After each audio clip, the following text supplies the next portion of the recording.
Hello. Thank you everyone for the delay. Your boy's having a day. Go figure. Marathoning through all the games yesterday. Leave my brain fried today. That's only part of it. It's not the actual reason. We had a lot of life stuff happening. But we're here. We're here and we're gonna be watching some Koraidon games. Woo! Woo! Woo! Woo! Woo! Woo! Woo! Well, I don't know. I pumped myself up before this. I watched an otter video. Otters are my favorite animals. And I just happened to find it just scrolling Reddit. And it was this otter on the ice sliding across it. But it was sliding across to like it was like on its stomach like a penguin from its like front legs, but it was pushing itself with its back legs. So it was like this on the ice, and it was just like, and it was just chilled, pushing itself with the back legs on the ice, and I laughed so much. Otter videos always get to me. Always get to me. Help me cheer me up. Cool. Alrighty. So we got, what was it? 1, 2, 3, 4 games today, which is still pretty good. This is a pretty juicy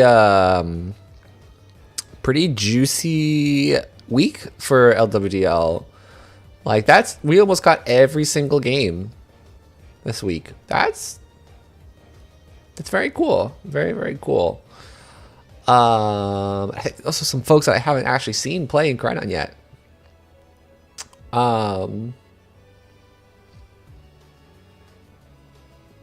So yeah, speaking of which, one of them is here now.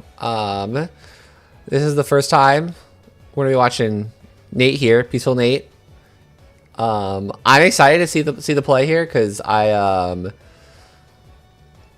this is very new to VGC and kind of hopped right into the draft here, and I'm excited to see the play here. But yeah, okay, we got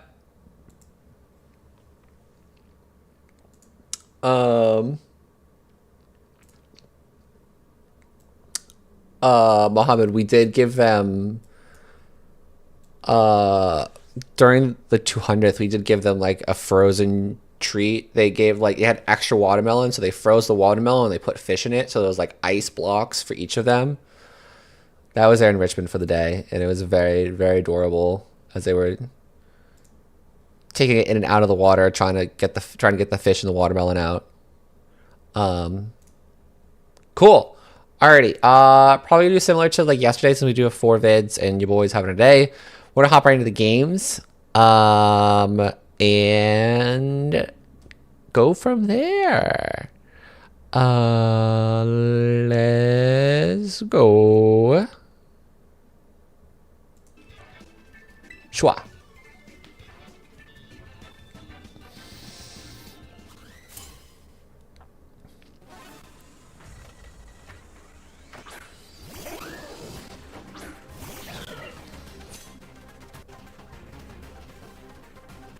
Alrighty, already loving the start here from Nate's side. That's a pretty solid lead. Like, I mean, Masquerada could obviously triple axle the whims, like fake out the mag mortar, but you still can threaten both of these mods.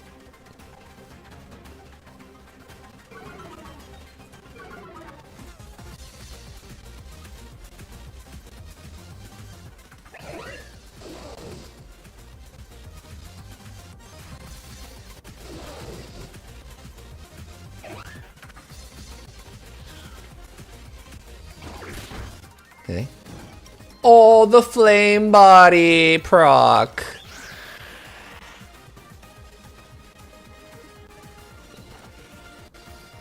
Okay.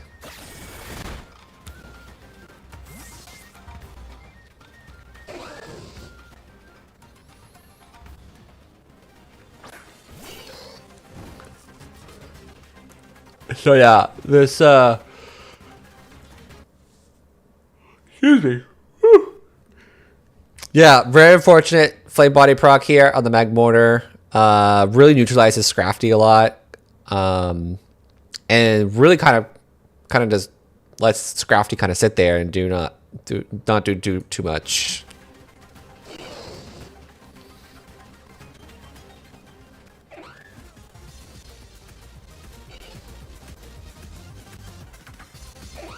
At this point, I probably would just let the Scrafty go or something.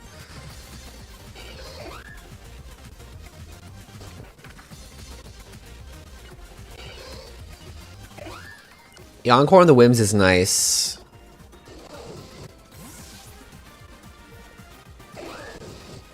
I like that for the recovery on outside. Yeah, you get the... Just a bunch of Encores. Flamethrowers out.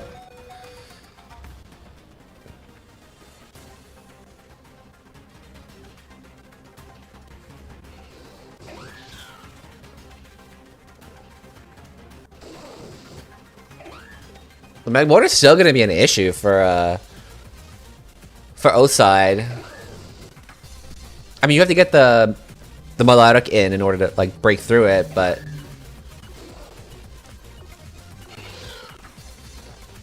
maybe assume here that the Whims doesn't have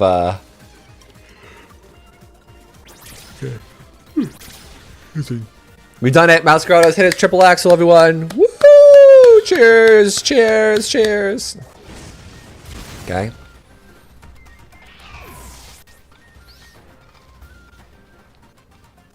Oh wait, I forgot they didn't bring the melodic. So this is gonna be really tricky to get through. The mag mortar really puts a timer onto the squad.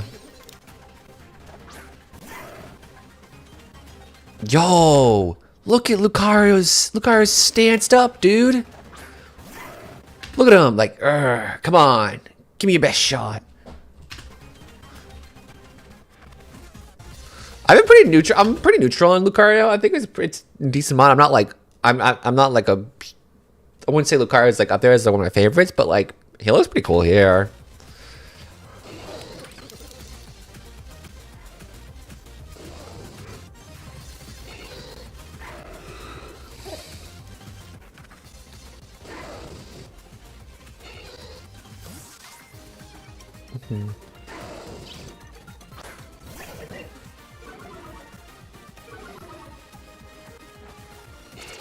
Okay. Fake Tears comes out. Scrafty eats the flamethrower. And the crunch, yeah.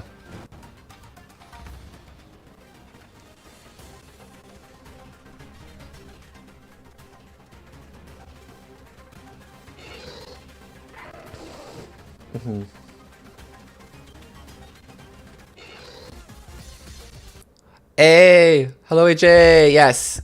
We got the showdown match here at the end. Good to see you. Good to see you.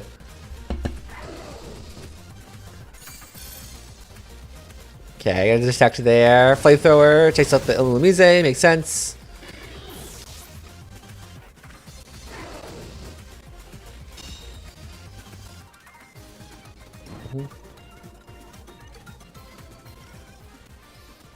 Okay, so the Fate Tears is going to be good. I'm interested to see the switch out with the Fate Tears is interesting. I think Dengo would probably live a crunch from the Lucario, so you chunk this thing down. I guess it depends on whatever Nate's got in the back.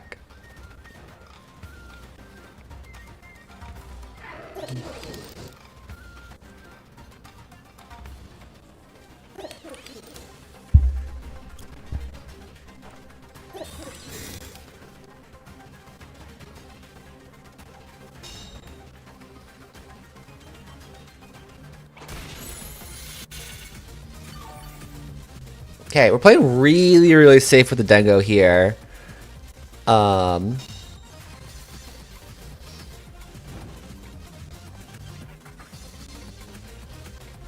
I'm actually curious now if the Mag Mortar and the Lucario are actually going to outspeed the Dengo here.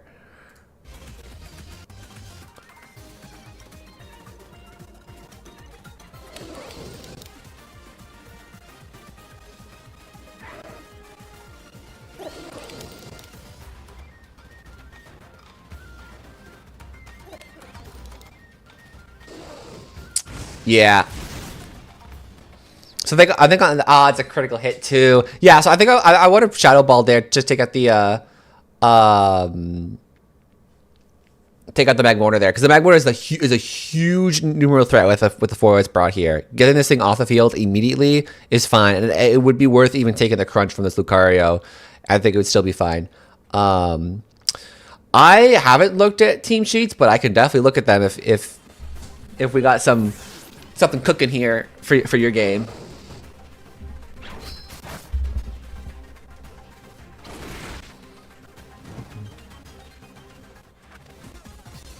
Big Mag indeed.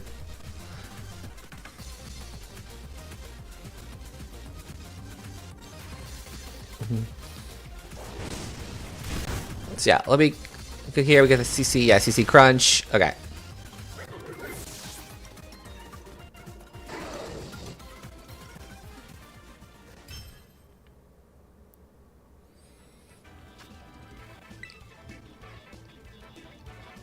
So yeah, really like that on Nate's side. Like that lead was fantastic. Getting the whims. Magmortar there really checks a lot of things.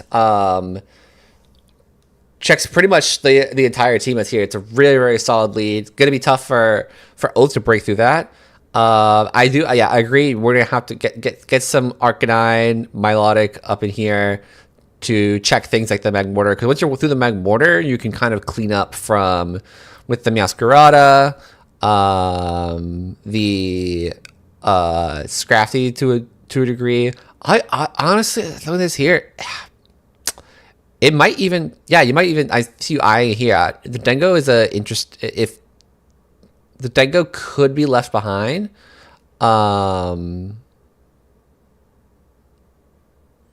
Especially if you're not able to bring anything like the Illumise. You just have to survive through the Tailwind.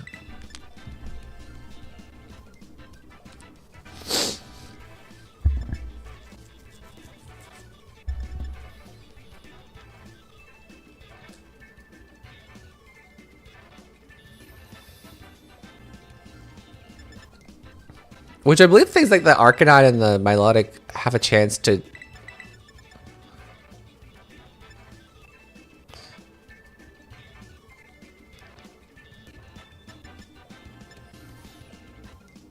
Arcanine and Milotic are bulky enough to be able to withstand kind of the...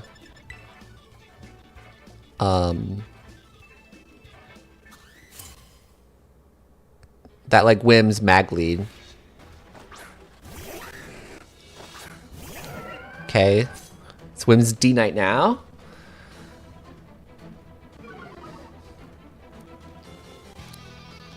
Okay, confirm inner focus on the dragon. Very good. Ooh, imprison on the Melodic. Hold on, what would be the imprison?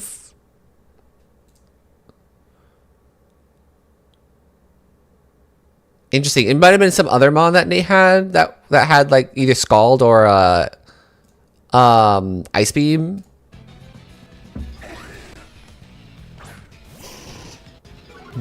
Would like this. Switch onto the Arcanine. Probably like a... Okay, nice. Protect.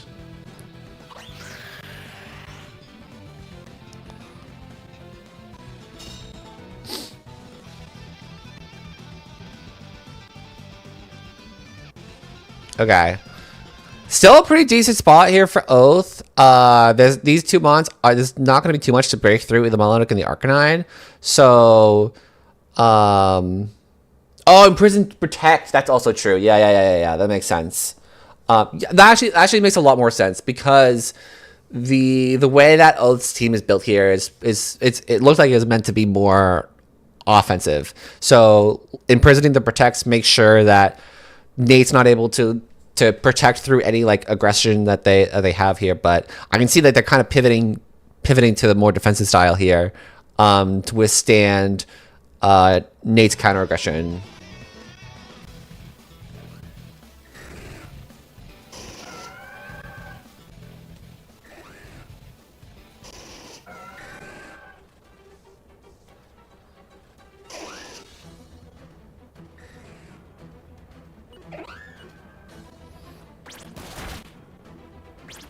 Ooh, beat up. Interesting. Okay, so that right there, the beat up, confirms, like, that's huge information for Oath.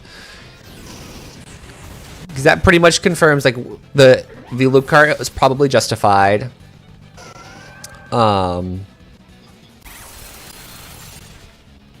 Yeah. Which means you can even more comfortably sit in front of the Whimsicott with your Mons. Knowing that it probably doesn't have a grass move, and it probably doesn't have a fairy move either.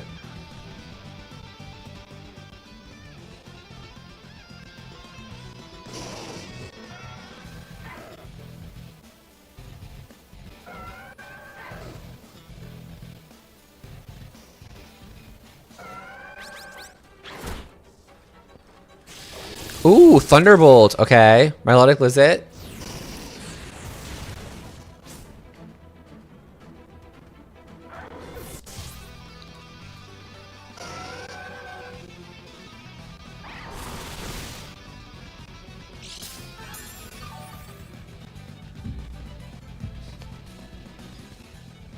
Okay, yep. Love this adaptation from Oside.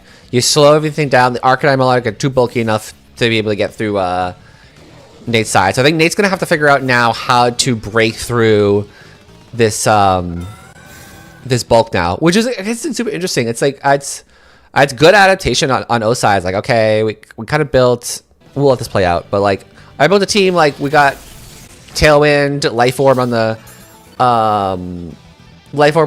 Dengo, Bandit on the Arcanine. Like, we want to go all out with the squad, and knowing that now, okay, I can't really check the hyper aggro mode, or I can't really check the stuff like the Magmortar. We have to pivot into the more defensive, bulky stuff, and like having that. I appreciate that flexibility there to like pivot to that mode.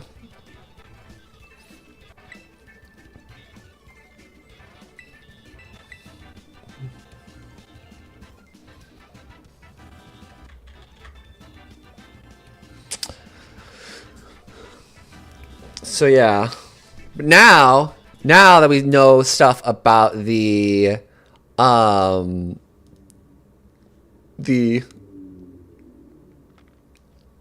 yes, I was just about to go into that. Like, Milotic is it's the type that the tables have turned, where Magmortar was a huge problem for Oath's team. Now the Milotic is a huge problem for Nate's team because the Whimsicott doesn't have any grass moves to touch it. You have Thunderbolt on the Magmortar, which didn't do too much to it, and you're gonna have to hit it physically. And your physical attackers are gonna be weak to the ice beams, and ice beams. Scald also is a problem as well that will do that. So I'm interested to see how Nate adapts to that to check the Milotic, because I think if Nate can get through the Milotic, then it would kind of like smooth sailing from there to let the Magmortar pop off as it needs to.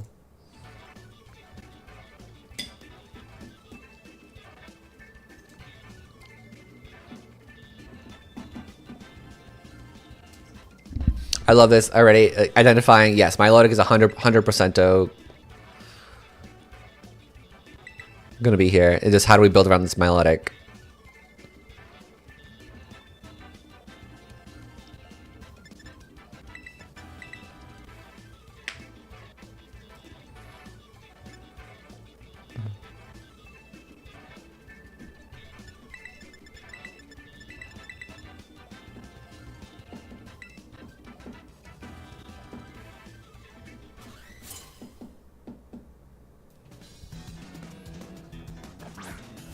Okay, back to the Magwids.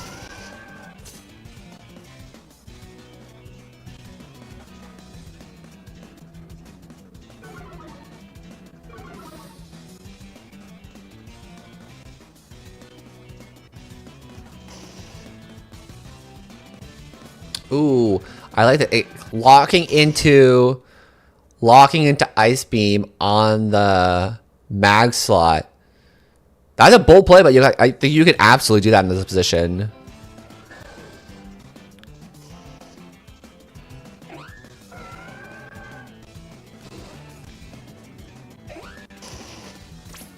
Okay, E-Speed comes out. Tailwind there. Goes for T-Bolt. Probably a 4-hit KO there. And Scald on the mag.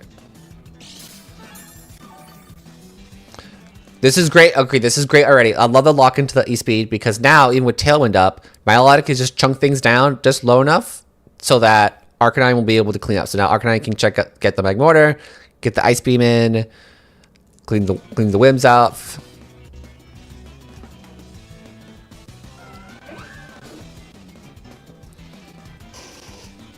Yep, beautiful.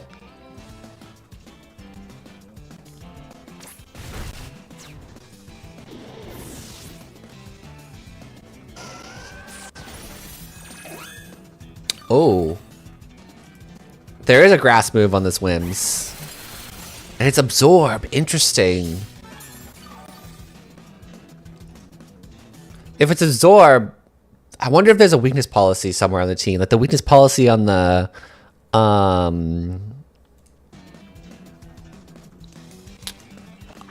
There it is. Yep. I was gonna say, it's like, where's this weakness policy? It's probably on the Crook.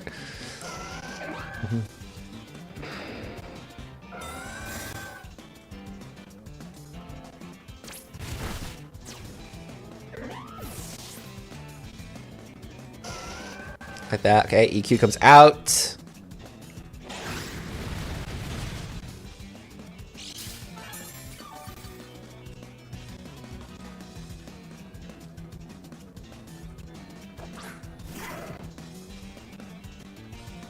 Okay. So this is actually interesting. This is still decent here because the Arcanine is locked into E-Speed. You can try to use, you can like protect your Crook, check, like use like a close combat into the Milotic to get it low enough down, buy some time off of Tailwind stuff, and then utilize your Crook to kind of just break through this here. Good morning, June. Hello, hello.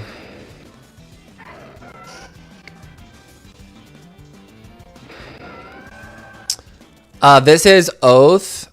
And Peaceful Nate.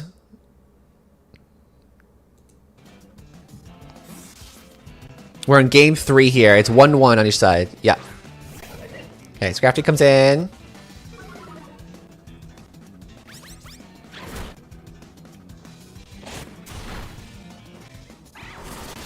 Okay, Crook is there. Oh! No weakness policy on the Crook. Interesting. We done it. Here comes the in prison. Here comes the in prison.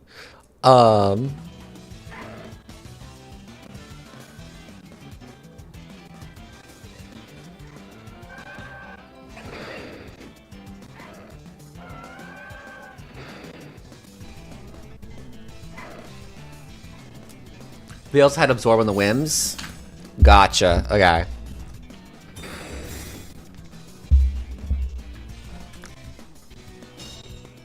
So it might have been something like the Whims brought was like from a previous week, like we had with Jake's team yesterday. Because I was surprised to see something like Energy Ball on it or something.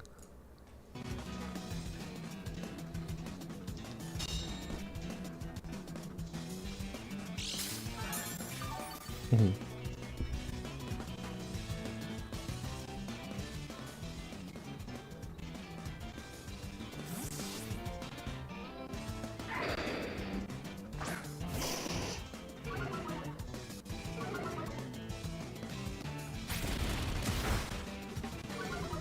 Okay. Arc is out, but this is probably not gonna KO the Milotic. Yeah.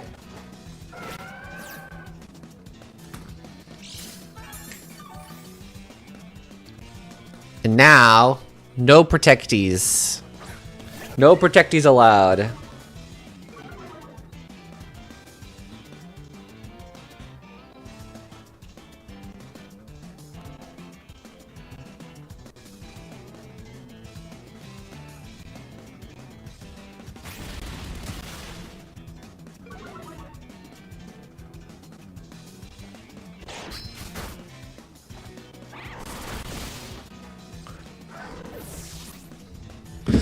I've also gotten confirmation.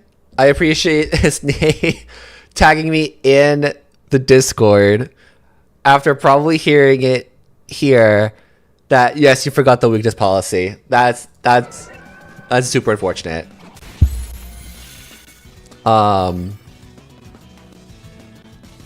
Cool. So yeah, super great adaptation from both sides. Going like, all right, let's slow the game down. My Lwdl Arcanine should be able to like be a good wall for the opposing team. And like really solid. It's the first time I'm seeing you play like Nate. It's like I love the start there. You had your plan. Wims, Magmortar. Magmortar is really tough for their team to get through. And especially since they didn't bring the Lwdl game one, like you were, Magmortar just like took names like boom, boom, boom, boom, boom there. And so yeah, it'll be interesting to see like how the adaptation from the games comes moving forward, like in the seasons. So like once you see the opponent like vary it up of like, okay, the game plan was Magmortar Wims, the opponent kind of recognize that they're gonna adapt to that. I think like we hone in on the adaptation there, and like we're cruising and we're gaming. Like it's really good stuff I'm seeing here, Nate, and I'm excited to see what you got coming forward here. Yeah, nice solid GGs for Oath. Good adaptation. Good solid win already. Boom. We are here. I'm also, hold on. I'm a bad New Englander.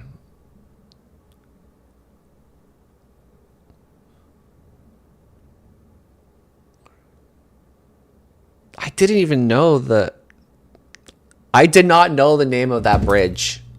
Because I was like, what the heck is the Zakim? And then I saw you like talking about like bridges of New England. And it's like, wait, I'm just a bad New Englander. I didn't know that bridge in Boston was the Zakim Bridge. I never thought about its name. I just like, oh, it's a bridge. Oh wait, no, please don't watch this. It's okay. We will get through this together.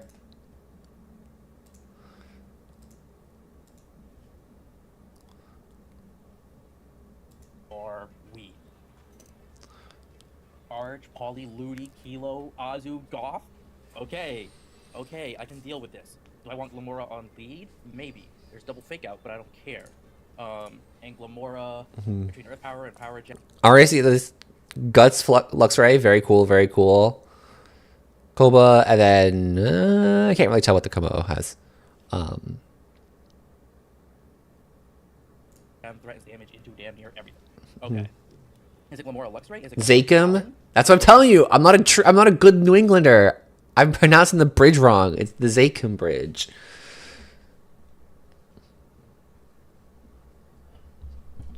I mean, I could try to say it in a Massachusetts accent. The Zakim. Is it? I think I want Sinister Como in the back for cleanup. Yeah, I drew my car across the Zakim Bridge. I want Luxray. So maybe it's. That's a little more main. Whatever. Maybe it's Glamora Luxray lead. I think Sinistra stays at home. Sinistra might have to stay home. No, Sinistra has to come. So it's these four. It's just which two lead. I think Glamora has to lead. Is it Gambit? Or is it Luxray? I think it's Luxray. I think this is the four. Arch, Poly, Lwdl, Azu, Kilo, Goth, and game one. Okay. We have El Clasico here with the Toad, Polytoad, Ludicolo. Doesn't feel bad. Okay. So I think I actually hard switch into Sinistra here. Or maybe Gambit. How likely do I think it is that I'm going to get burned? Not very. I think I'm going to...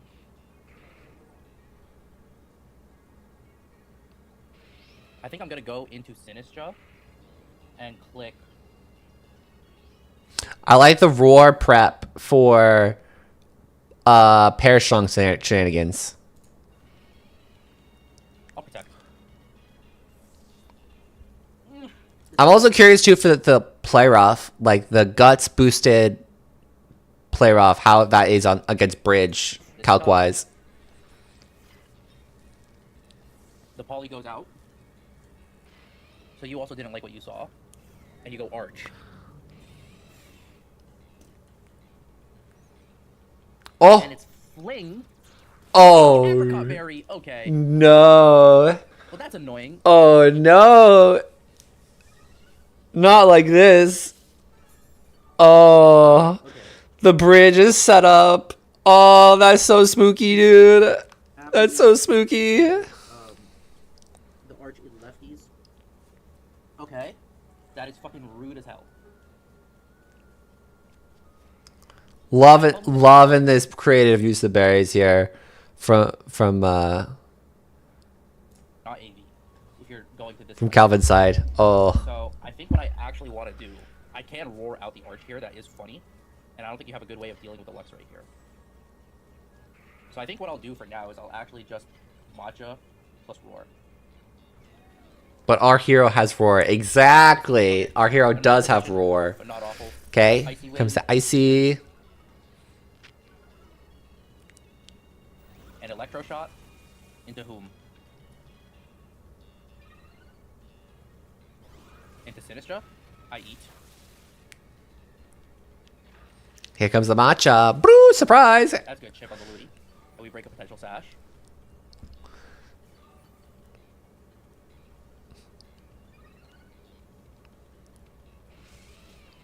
Whoa.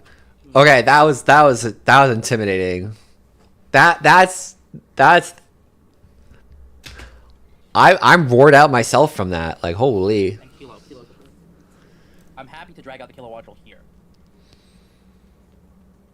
Because now what I do is I always protect and facade the Lwdl slot, or do I facade the Kilo slot? Which slot feels more threatening to what I have? I think it's the Lwdl. So yeah, this is great.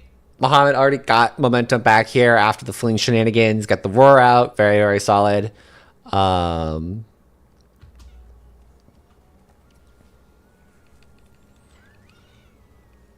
gonna do this. Hydro!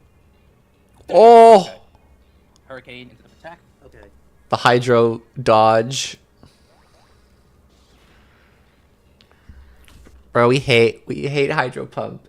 We hate hydro pumps in the neck of the woods, dude. Hydro pump. I need to go back through all the games. I need to see what hydro pump's record is in these matches, because I actually think it has a negative hit rate in the matches so far this season. I'm pretty sure there's more misses of hydro pump than there are hits. Please, Game Freak, give us a better special attacking water move to replace the Scald. And it isn't hydro pump. Shadow. I'm also tempted to hard swap Gambit here. I feel like hard swap Gambit isn't awful. I can hard swap Gambit, eat Hurricane plus E-Shot, and facade the Kilowattrel slot. I don't hate this. I don't hate this play at all. Because like worst case scenario, I lose Gambit to like a body press, but Okay, Hurricane comes out. ow.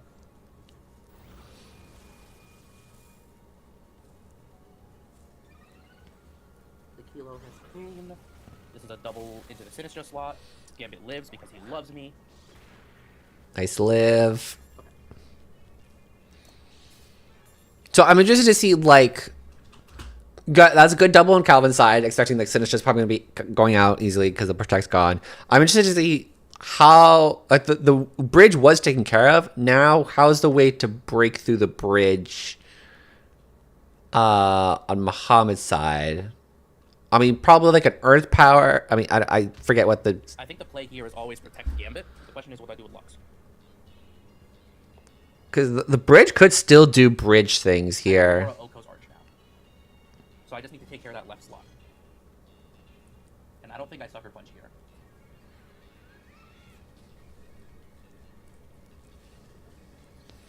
I'm tempted to just facade the Kilo slot. Yeah, the problem is the rain's gonna end, but Polly's gonna come back in. Yeah, that's okay.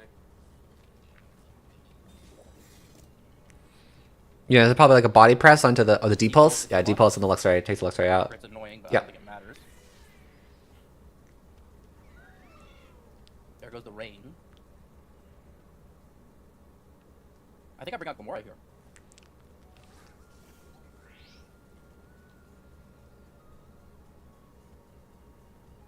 And the sucker is very telegraphed, but I actually don't mind it. Yeah, the bridge is still kind of set up here. The momentum was there, and we're kind of losing it. Like I'm trying to see like the way through the bridge. I mean, I'd probably in this position, I'd probably double the bridge slot, knowing that there's a tailwind that could come out from the Kilo or a switch coming in, and just try to get this bridge as low as possible. Because Sash is going to help you for sure on the Glamora. Double up to pick up. It has to be a double up to pick up Gamora. And I think you want to take care of this Gambit slot. So I think what I'll actually do is I'll actually kowtow plus Earth Power the Arch. There goes the Tailwind. That's fine. I'm perfectly okay with this. Okay, yep, D-pulse there.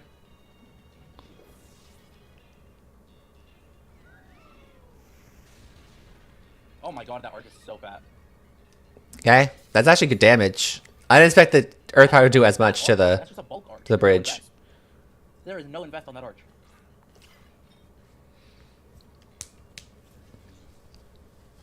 How do I get out of this?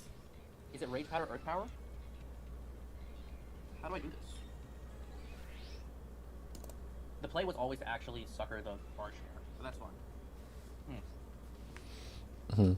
That's good. We identify it. We love learning. We love learning in this parts. Identifying mistakes. Very good. From here, yeah, here is gonna be interesting to get out. I wouldn't be surprised to see like a maybe the bridge switches out. Lets the Hurricane connect on the Sinistra. So maybe it's a target on the Kilo. I could protect Sinistra. Plus Acid Spray the Kilo. I think this is the play because you want to Hurricane the Sinistra slot. Okay, going for the raw. So that I can Rage Powder away from Glim next turn. The Dragon Pulse brings me down to Sash. It doesn't. Yeah, you have no investment. You have 0 investment. Okay. You have no special attack investment on the Arch. Okay. The Arch stays in KO range, which is huge.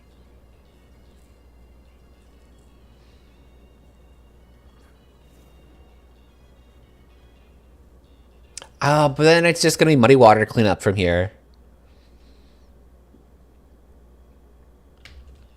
I'm gonna Rage Powder.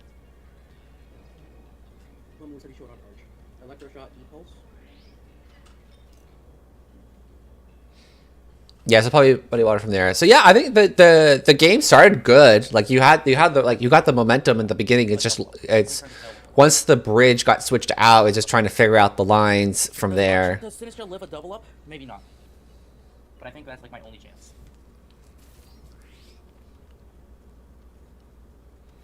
D-Pulse, I eat this. I don't! Okay, never mind. Alright. Glamora's just that bulky? Huh. Okay, so no matter what play I made, I was kind of screwed here. Like, what's my out here? Double protect into something stupid. I'll do this for the KD, but okay, yeah, that's fine. All right.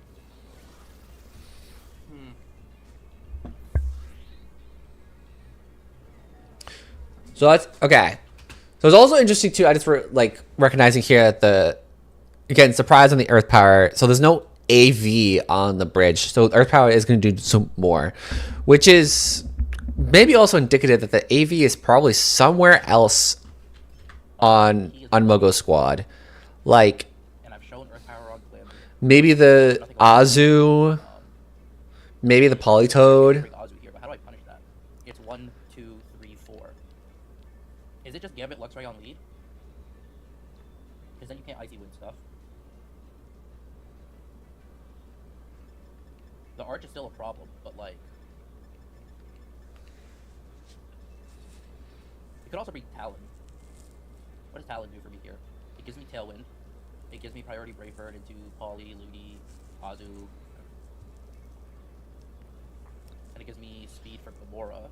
Yeah, I like the Talon because you also confirm too, and like it's like this bridge doesn't have a lot of like special attack, so you can probably assume that there's some defense into there, maybe a little bit of speed. Like I've having run Talonflame in like Reg H versus Rain teams, like I had no problem bringing Talonflame if it meant that I would get speed control and outspeed that bridge just for my other mon to KO it.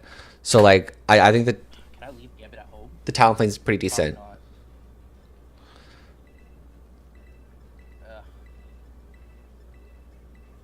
not. I don't like this. I don't like this.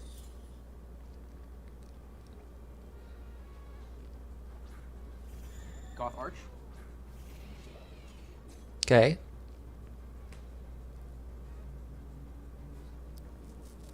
Okay. This is still a pretty solid lead into the Goth Arch. The problem is that lets you get up to +2. I can double protect, you get up to +2 if you switch in Poly. And I don't have a safe side roar.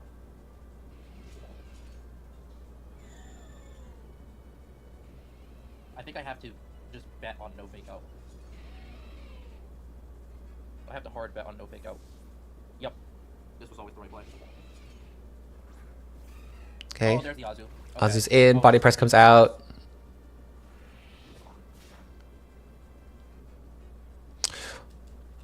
What was the side? Oh, the side roar is to get past Shadow Tag. I see. Okay. Come on, don't give me Como. Don't give me Como. Don't give me Como. Yeah, okay. That's a very cool way to get around Gothitelle stuff too. I like that. That was a good prep. That was a really cool prep.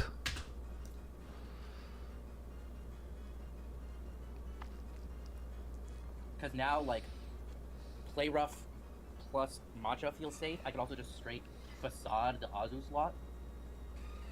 Facade into Azu actually feels so incredibly safe. And I could either Matcha and fish for a burn, or I can just Shadow Ball the Arch. Both feel decent here. I'm so mad I dropped Trick Room.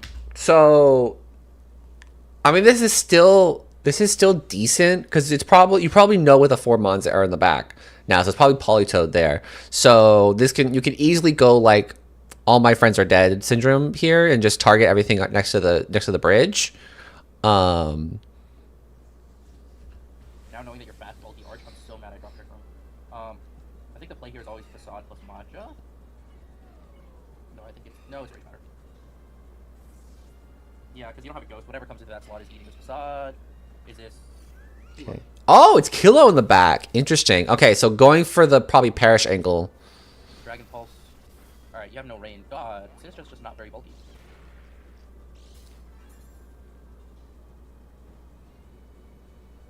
Okay, so there's 2 things that threaten Como here. How do I play around this? Okay, but now it's gonna be the speed is gonna be interesting here because thinking it's a tailwind for free on Mogo's side.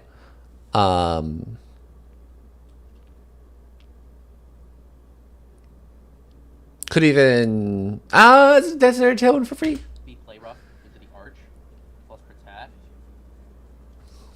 I don't know. You have to hit a naked Hurricane, which means you probably are just gonna tailwind here. And if you're just gonna tailwind here, what's my best play? If you're just gonna tailwind, my best play is actually play rough plus Shadow Ball into the Arch. Or you just rip a raw Hurricane, Okay. which I never live. Oh, the crit. The crit might have mattered. The crit might have mattered there. I think the crit might have mattered too. Based on that Depulse damage. Okay, Depulse is out. God, that did nothing.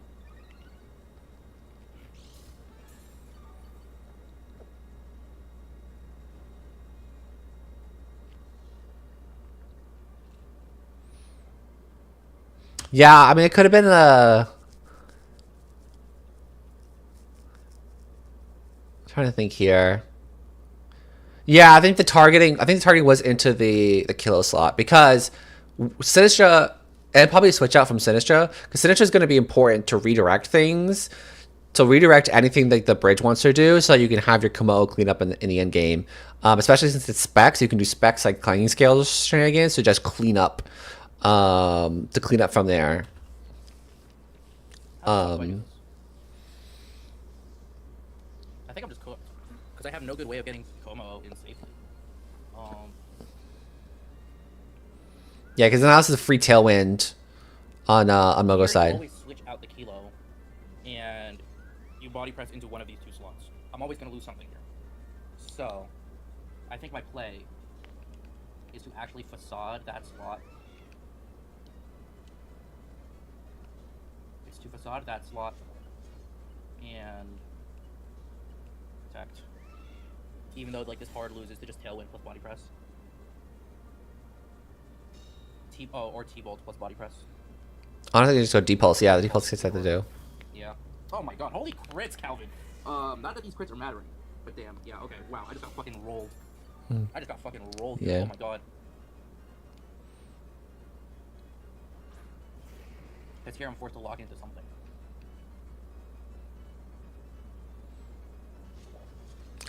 I'm forced to lock into Vacuum Wave, which doesn't pick up the arch.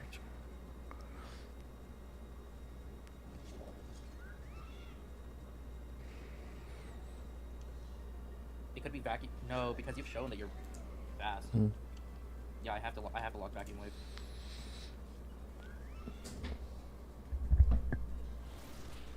That's not in Sucker Punch range anymore because you're +2.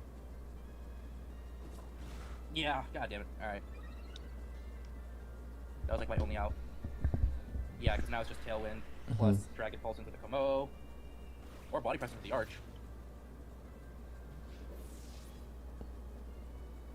Alright, Calvin, hit your Hurricanes. That's literally my only out is Calvin, hit your Hurricanes. I dare you. That's my only out.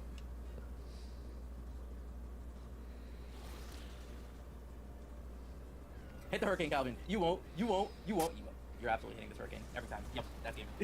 Yeah. I had it marked down as a loss like 3 turns ago.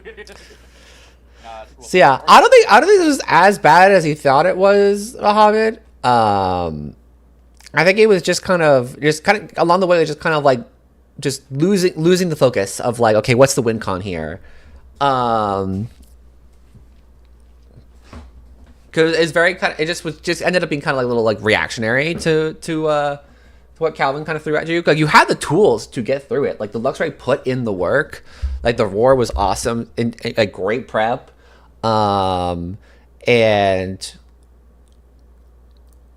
yeah, I think it was just kind of figuring out like what the mode is and going from there. I think that's kind of the thing I'm seeing right now with the divisions right here is that there's I think for team prepping, I think it's just like in general, like the trying to identify like what your modes are in the drafts that you make.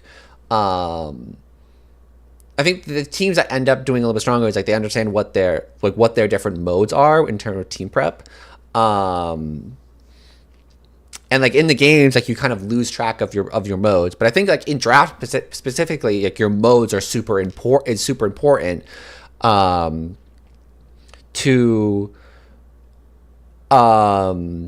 because that's what you've got, especially with close. I think it's with close team sheet. That's what you've got to rely on. This is the things you prep. This is like, here's the things that the opponent has to adapt to me. It's like, here is my mode. You have to adapt to that. And even with things of like, oh, this mon showed up that I didn't prepare for, like, I think still leaning into the modes is going to be super helpful for the squads. So I think that's kind of just like a general thing, like we're seeing with the games here is that those who are getting more success with their teams, that they have their modes. Like this is, I've got the mode coming into this, and even if you brought mons I didn't expected, the modes are able to check for that. So yeah, the hardest week was that Calvin's team walls a lot of my main roster. That's definitely true. Yeah, I couldn't find anything consistent in prep. Yeah, so that's definitely tricky. Like I've honestly I think I got that same kind of situation into my team going up against team for this week. And I think that like you try to double down on your for that position is like you know you're playing on the back foot is just like doubling down on what does work and then building around that. Even if it's not as consistent, it's like whatever the most consistent thing is, doubling down on that. But I definitely agree.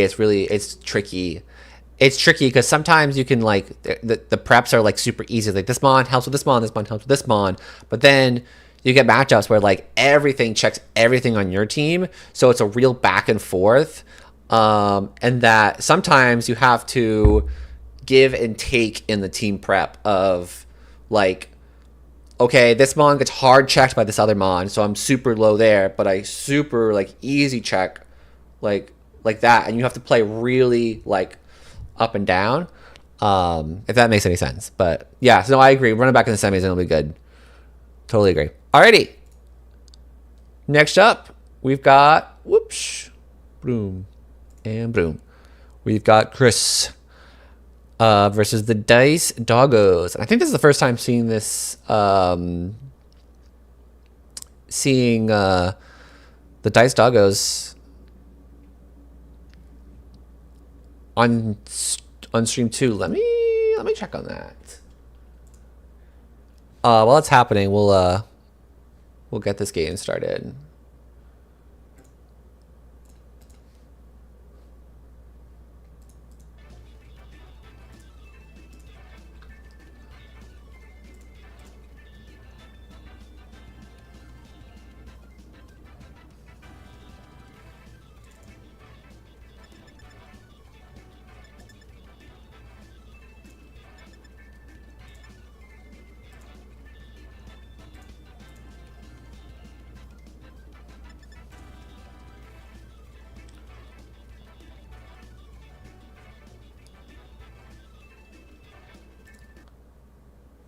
Yeah, wait, this is Breadman. Yeah, Dice Agos is Breadman, dude. Wait, have we seen Breadman? I forget if CJ recorded their match in week 1.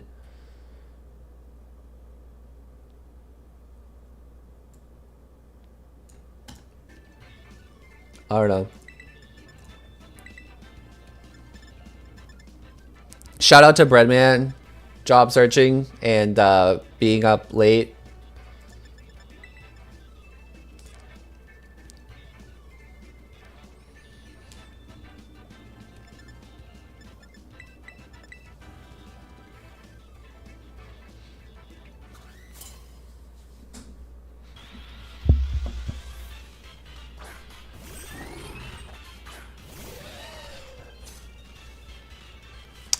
Alrighty. So I was originally going to say passive play, but on Breadman's side, but Grim can be both supportive or offensive, as we've seen in the draft and how I think it can be played. So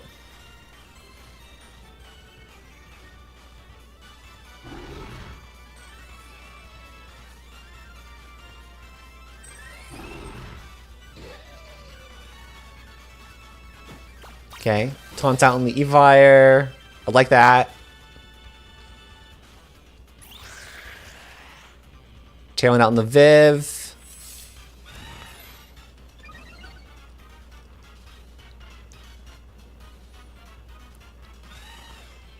Okay, Corb's in a great position right here.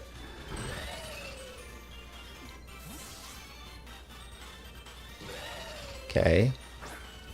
Switching the Guja. Very cool. Okay, get the reflect off.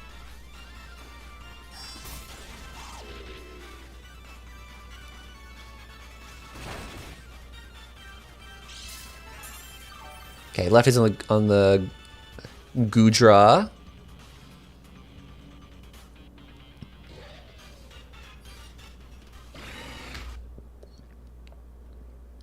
So yeah, this is pretty still solid on Chris's side because you keep the pressure on the Gram. It can't set up screens. You have to find a way to break through this Corviknight, and there isn't too much, barring maybe a Thunderbolt on the Gudra, but you've already got the body press set up too. And you can just can break through the Gudra pretty easily here. Okay.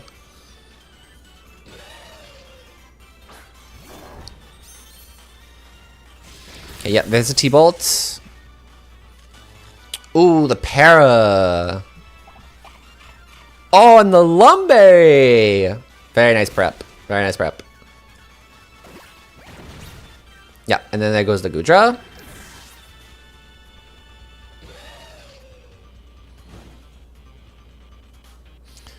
Yeah, this is gonna be really with these mons. These mons are gonna be really tricky to break through Corviknight.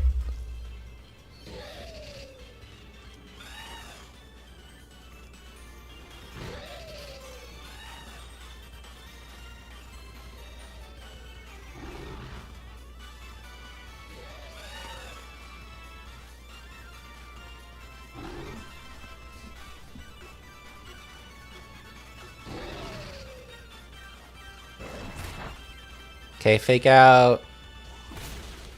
Quick break on the bear. Saw of the Electivire.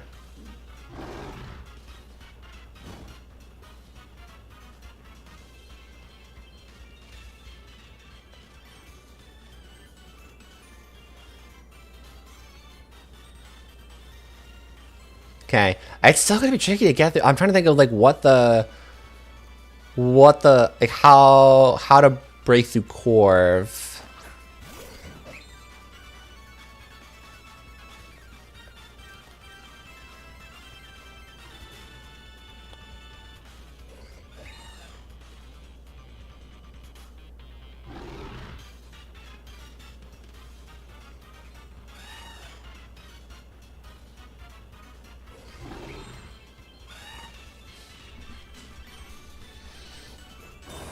Okay, yep, I like the protecting the bear. Okay, getting the reflect up here is gonna be good. Yeah, good protect. Now you can get reflect up safely.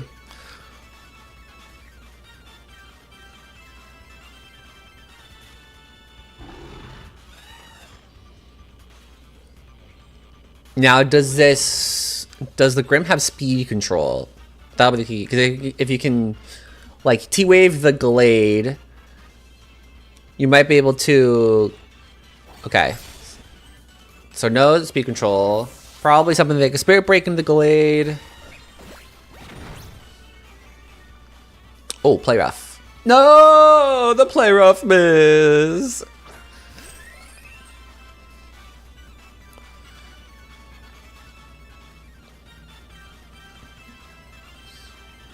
It's so sad. I hate to see it. Yeah, I like to double into the...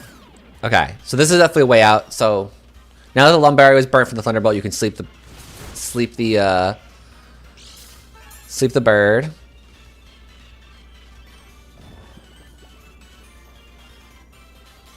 No way, dude.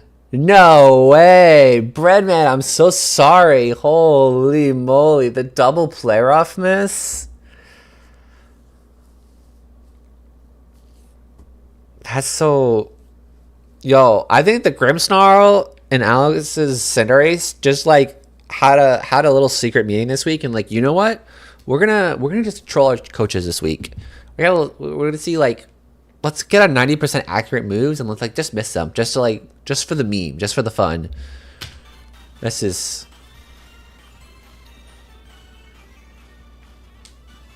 That miss is super unfortunate. That miss mattered more than the first one.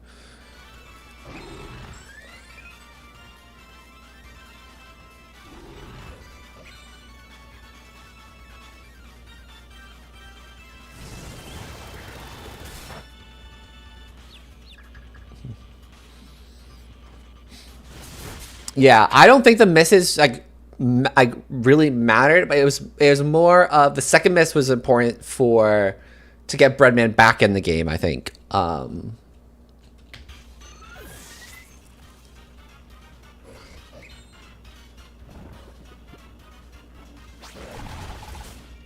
Yeah, and that takes out Glade.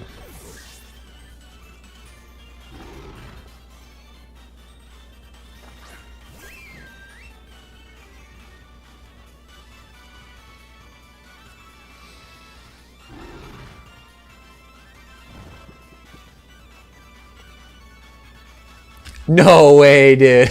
Oh, no. No way. Breadman's never gonna click play rough ever again, dude. What is happening? How do we miss play rough 3 times in a row? Oh my god.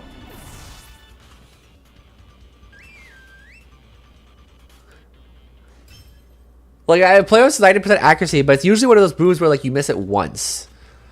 And it's like, oh, that stinks. Let me try again. And you hit it.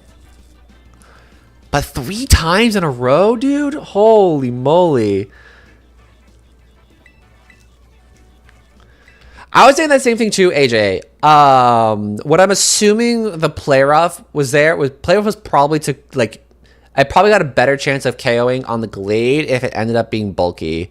Where Spirit Break might, like, if the Glade had a little bulk to it, it might not have KO'd it. I think that's maybe what was Breadman's thought coming into the matchup.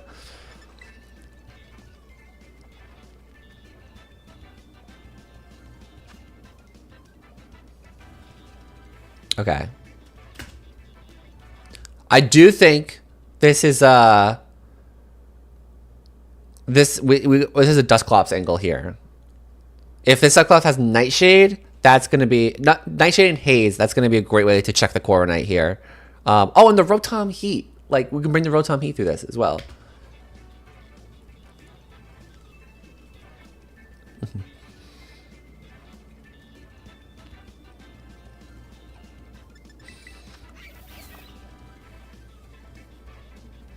Oh my god, wait, the switcheroo Black Sludge check for things like the Dustclops? Oh, that's very cool.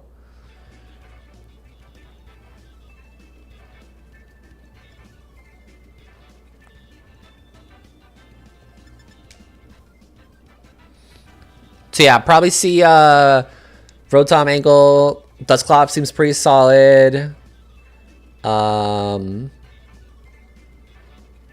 Still think the Gudra is still decent getting into position, and the Vivillon has caused like a lot of disruption.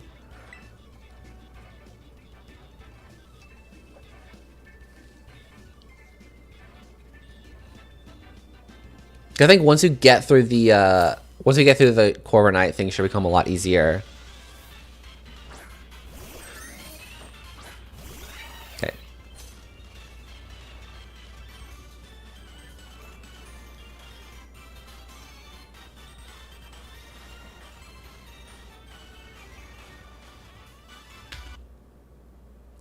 Also just realized the pressure this week. Bringing the pressure Corv. I guess that makes sense. You don't really necessarily need mirror armor.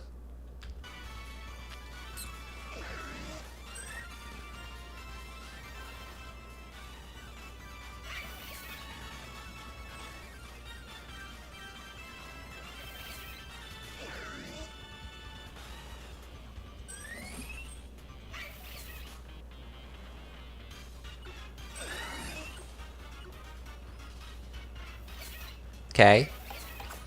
Switcheroo on the Rotom. Grabbing the cloak. Okay, Tailwind's out. Sends full switch on the bird.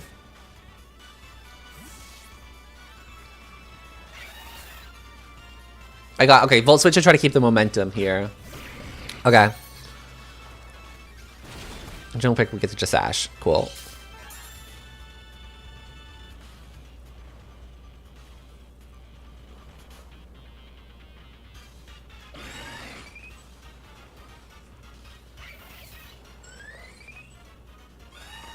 I do like that duo. The core of Parting Shot Grafii duo is really, really cool. as like a budget way to like help protect the bird.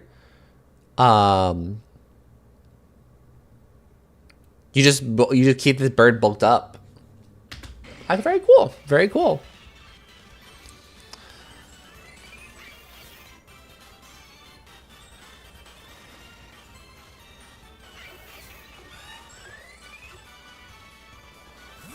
Okay, got the Corv out.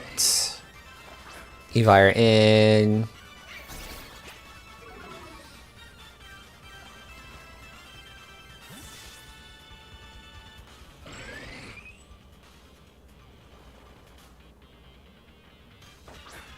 Cool, back into the Corv. Like that, repositioning, get the Corv on the other side. Oh, okay, that's fine, sleep powder. Okay, I like that, yeah. You get the Corv in, eats the sleep powder for the Lumberry. Very nice, very nice.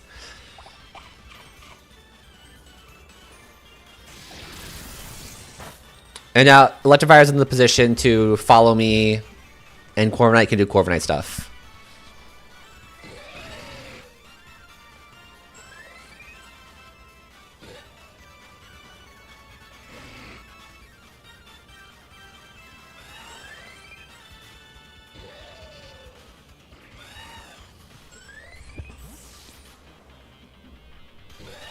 I'm assuming this is probably going to be Vital Spirit.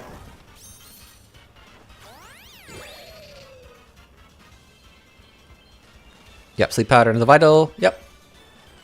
Yeah, that was a really good turn from Chris. I agree.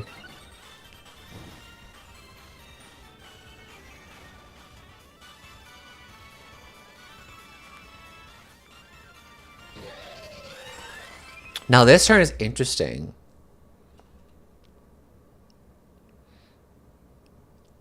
Because obviously, Electivire does check the Vivillon. But the bear's in the field. This sounds like it could be just a follow me into like body press into the bear.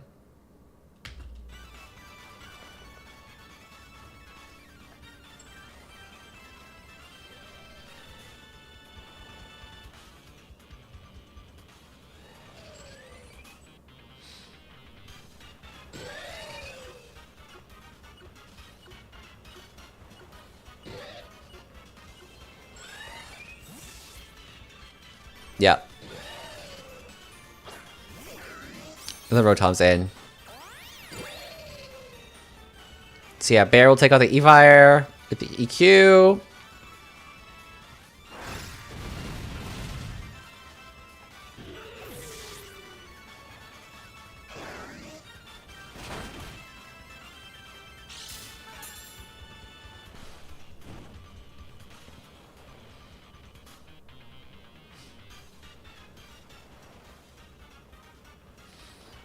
That's definitely okay. It's gonna be tricky now with the room service prim, assuming that it's probably gonna be like min speed. That's gonna be tricky in the end game because yeah, Birdman's in a pretty good position here. So yeah, I think that turn came down to body pressing the bear.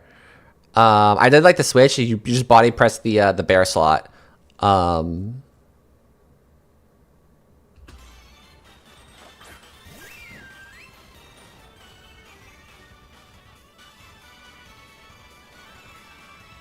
Because now this is a pretty easy Thunderbolt into Facade.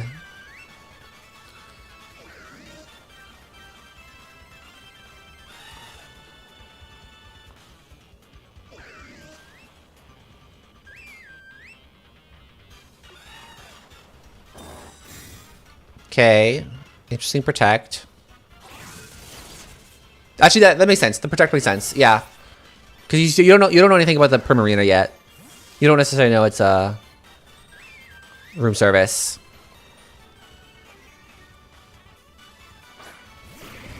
Okay, the Gudra's in.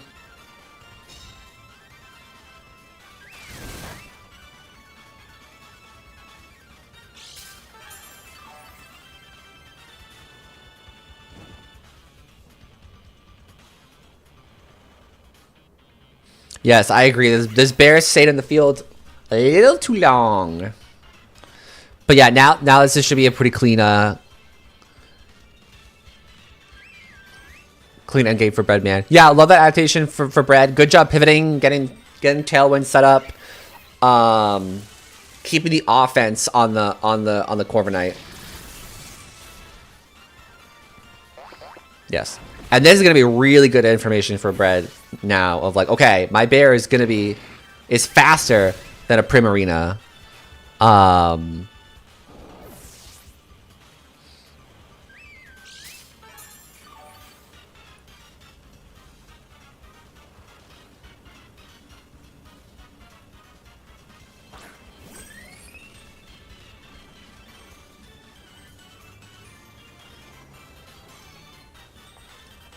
Okay.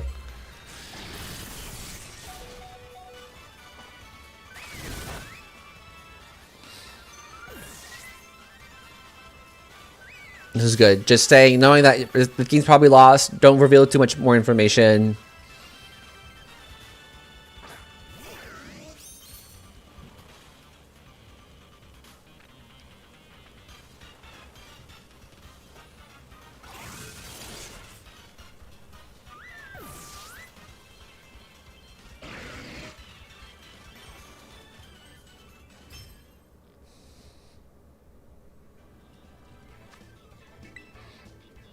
Alrighty. This is a good game. Good game. Very, very good game.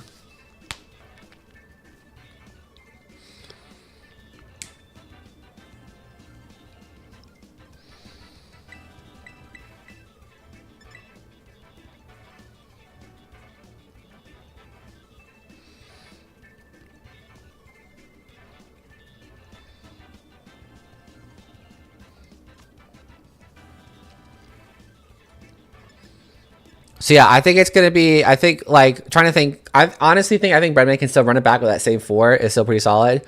Keeping Corv on Chris's side, Evire is gonna be good. Probably leave the Prim behind and go like Glade. And the Grafia was like decent for speed control shenanigans.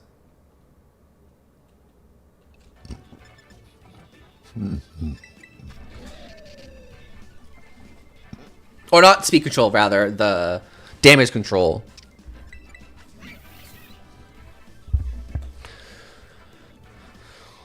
It'll suck because you can't really poison jab too many things in the squad, but... Ooh, okay.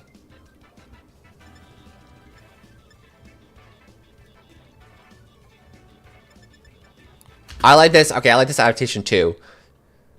Both teams knowing and identifying that the Primarina is slower than the Ursaluna.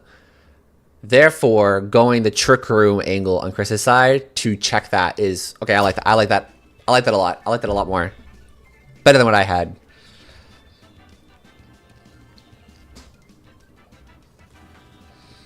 Because then that will put Breadman in a hard position where you can keep with the fast mode, but then Chris can use Trick Room. But if you didn't go for your slow mode, Chris still is prepped for the Trick Room mode. That's a very nice pin for Game 3.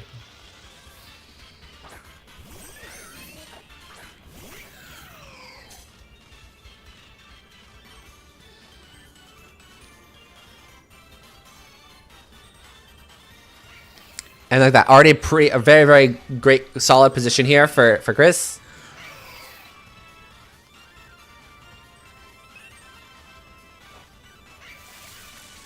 Interesting for the Rain Dance. Okay, full switch comes out.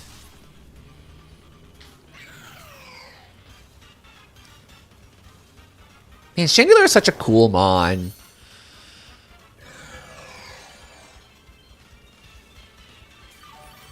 Its design's like top tier.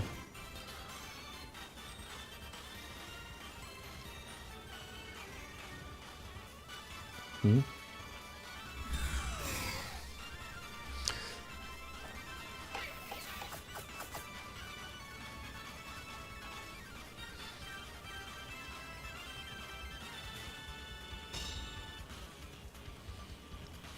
Yeah, I think it's like I think it's probably for the setup for the Primarina in the back. That's what I'm assuming. The Rain Dance is the thing that KOs KOs all the mons.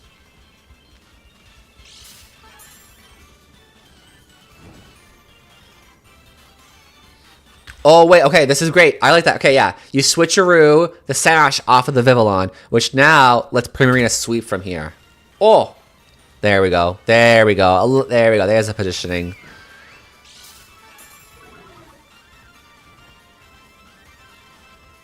Now you just click Hyper Voice.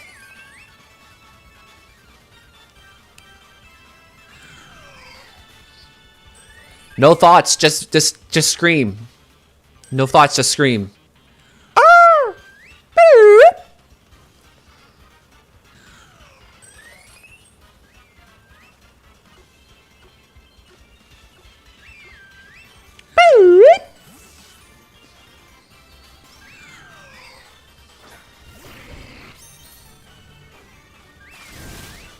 Cool. Yep, and there goes the bear.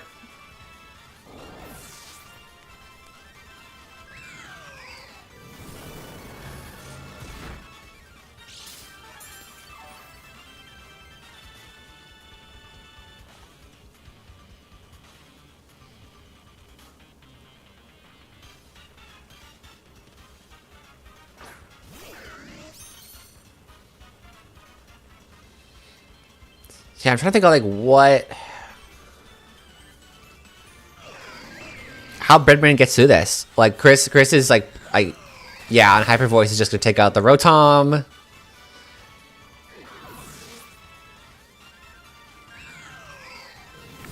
Yeah, love this adaptation. This is probably one of my favorite adaptations of the entire season right here.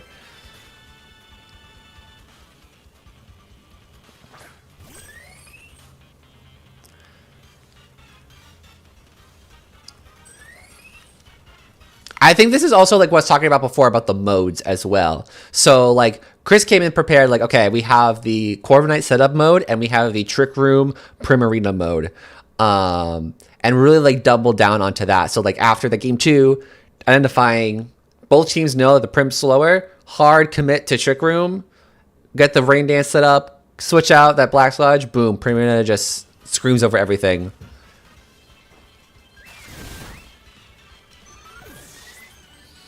Very nicely done. Cool. Jeez. Yeah, good adaptation too on Breadman from game 2. Like knowing like, okay, gotta bring the Rotom, break through the Corv.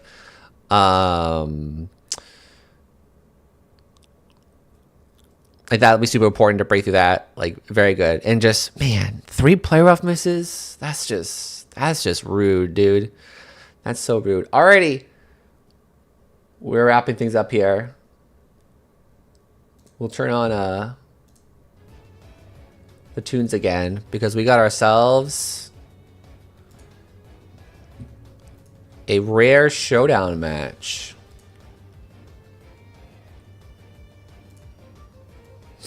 As a reminder to our players, we are a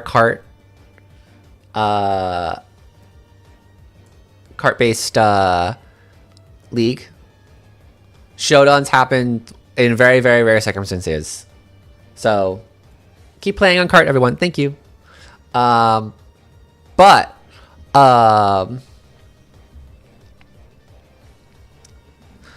We'll be okay, it's interesting here. Okay, going to do that. So we got some weather war action going on.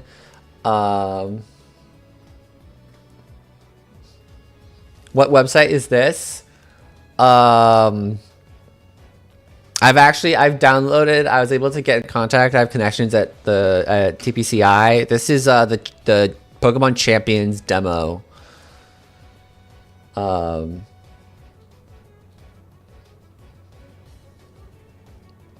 Yeah. Okay, I'm interested to see the no tech. Can't see a lot of the tech here, but I've already seen like pretty like Gastrodon just goes so hard here. The Gastrodon is going to be such a nuisance.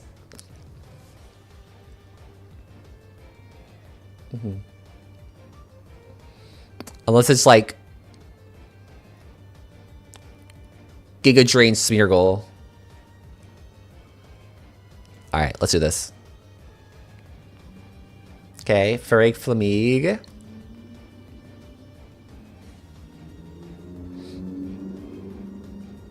I like the mold breaker prep. Ooh. Ooh. Okay, okay, okay. The switch on the Magnezone. Very cool.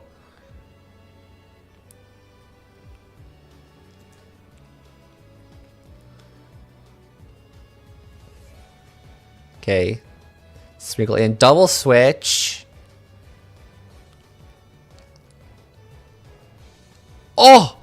The charge Magnezone. Oh. Oh, I like to see the charge Magnezone. No, but I got spored, unfortunately.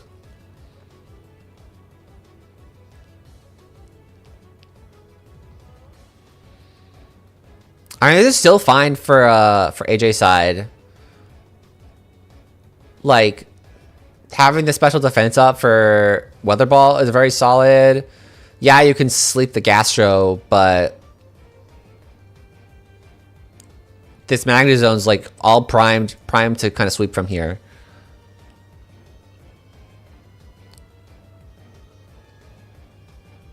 Oh, on the turn one wake!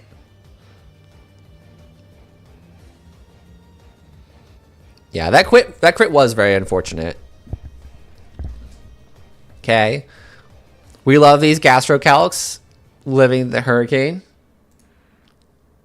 And the Pelly is down.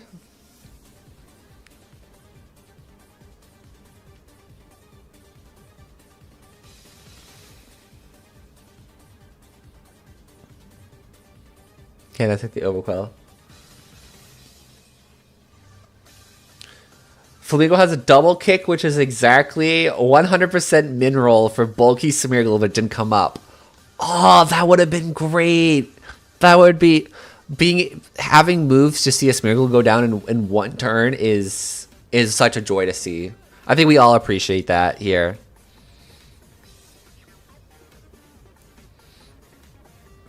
Alrighty, so yeah, Magnezone got set up. Gastrodon with the God EVs. I like the turn. I like the turn from Jasmine.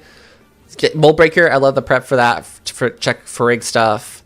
Crunch on there gets the Frig gone immediately. Getting the Gastro down. It'll just be now trying to break through this Magnezone. The Magnezone Gastro is going to be the hardest things to break through. So we should go to game 2 here.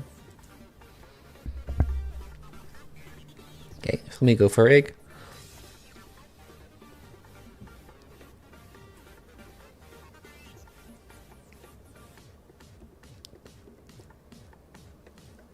Okay, and now we've got... Okay, Farig lives this because Farig is just that guy.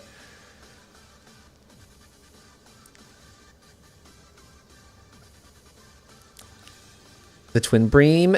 Okay, cool. And now we're just in Gastrodon territory here.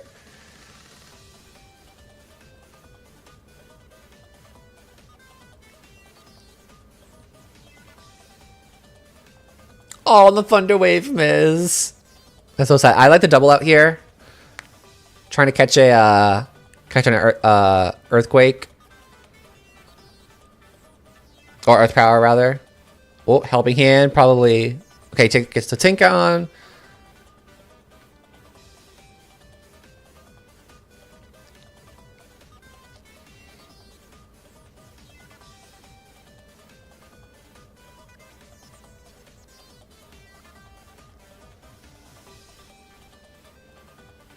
Okay. I think it's Stricker set up, but now it's just Magnezone sweeps territory.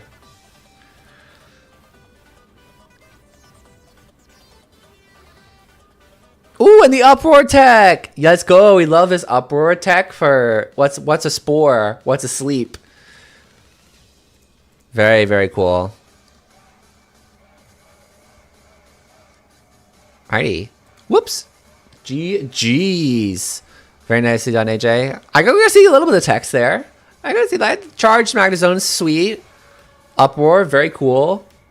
And yeah, Jasmine, like pretty, like solid, like knowing like the Gastro is gonna be like a problem. Like I like the pivotings from here. Like the Pelipper to check things like the Gastro is cool. I liked that angle on that.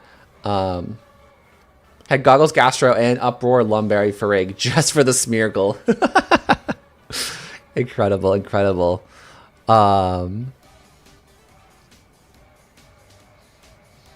Cool. Alrighty, that's we'll wrap things up up there. Thank you everyone for coming out here for Chronica Tuesdays. I might be taking tomorrow off on stream, depending how things are for me. But if I'm here, it will be run and bun. But cool. Thanks for everyone stopping by. Have a good rest of your night. Goomba.